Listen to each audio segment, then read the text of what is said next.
Hi, I'm Zach Cusack and welcome to Sales Business Magic. Today I'm going to be discussing closing techniques. Have you ever been upset with the fact that you've left a sale on the table? Have you ever felt yourself challenged with finding ways to close the sale? Well, today I'm going to be discussing various techniques which are designed to help you generate that sale, to close the deal, and to get a new client. So closing the sale. All too often, a nearly perfect sales presentation fails in the final stretch. Since professional salespeople tend to have a high self-esteem and positive ego images, the fear of rejection keeps them from asking for the sale. Now, have you ever been in a situation where you have avoided asking closing questions and instead you were waiting for the client to say, that's exactly what I was looking for, let's write this up? Well, first, what you want to do when you're in the closing stage of a deal, there's obviously a reason you're there. The client values your product. Now it's your job to first, you want to take stock to the sale of this point. Have you established rapport with the customer? Have you been using his or her first name? Obviously, your qualifying questions have identified the one or two products most suited to your customer. Now it's your turn to close the deal. So you have to demonstrate the clear benefits of the products shown. You got to be careful. Make sure that you're careful not to rattle off a long list of features. It's instead now you have the confidence, because once you've already demonstrated the value that your product brings the client, now you have the confidence to use closing techniques most appropriate to the sale. Now I'm going to be discussing a variety of techniques which are designed to help you close that deal. Alright, so the action guides. So you want to close early, you want to close often, and you want to close continuously.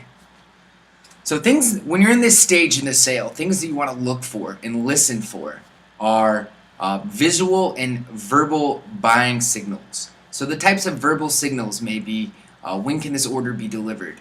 What's the next step? How can we get started? Those are verbal buying signals that suggest that the client is ready to move forward with the stage, and at which point it's time for you to close. Alright, so the 7 techniques that I'm going to be discussing today are, the first one's trial close, direct close, alternative choice close, the assumptive close, the narrative close, special opportunity close, and the minor point close. So each of these 7 different types of closing techniques have a different feature that allows you, depending on the client's your conversation with the client allows you to hone in on these verbal buying signals and use this theory to close the deal. Alright. So let's discuss some effective closing techniques. Alright, the first one, the trial close. So the trial close tests the water in such a way that the sale can continue if the customer says no. So an example of this would be, you'll want it delivered by this weekend, won't you? So essentially what you're doing is you're asking them a question, and if the client says no, the deal can still continue moving forward. You're gauging whether the client is ready to buy now.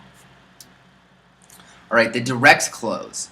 That's as simple as can be. The direct close simply asks the customer to buy now. So an example would be, may I write this up for you?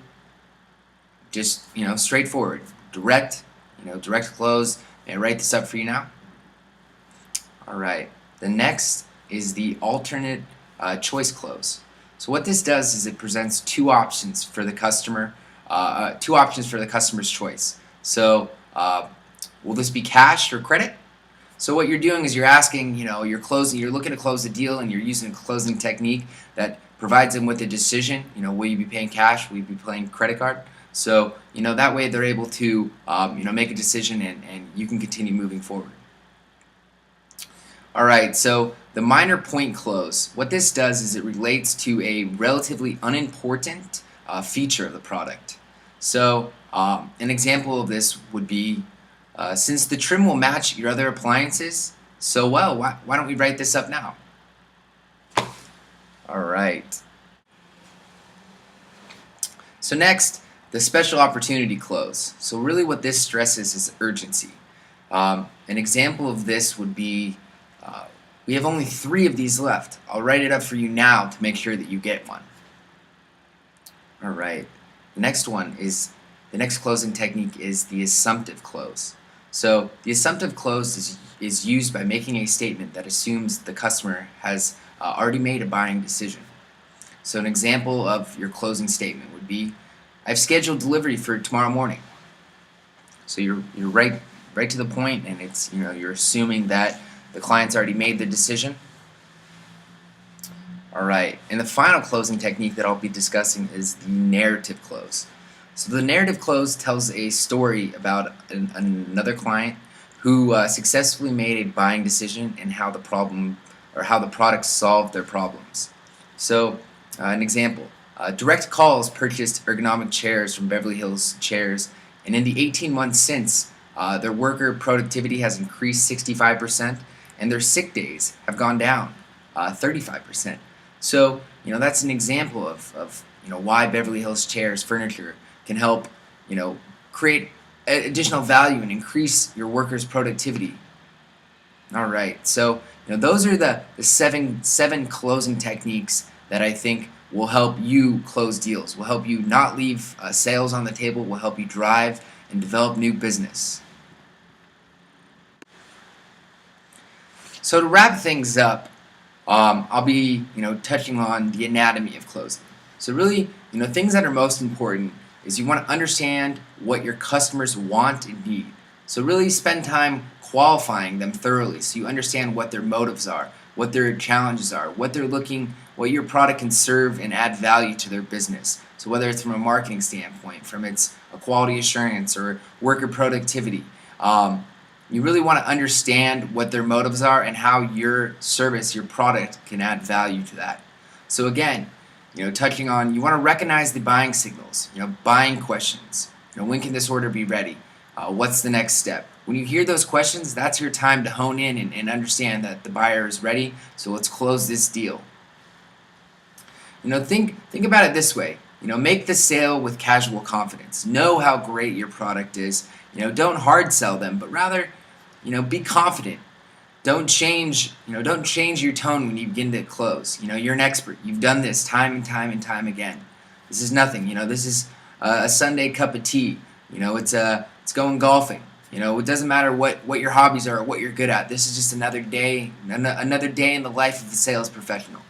Use your planned pause. Remember your closing questions or your closing techniques, and just be confident with yourself. There's a reason that you're there. When you've got the time to be in front of the decision maker and they're asking buying questions, it's your time to close the deal. Now let's use these 7 techniques and generate some sales. Thanks for joining me, and until next time on Sales Business Magic.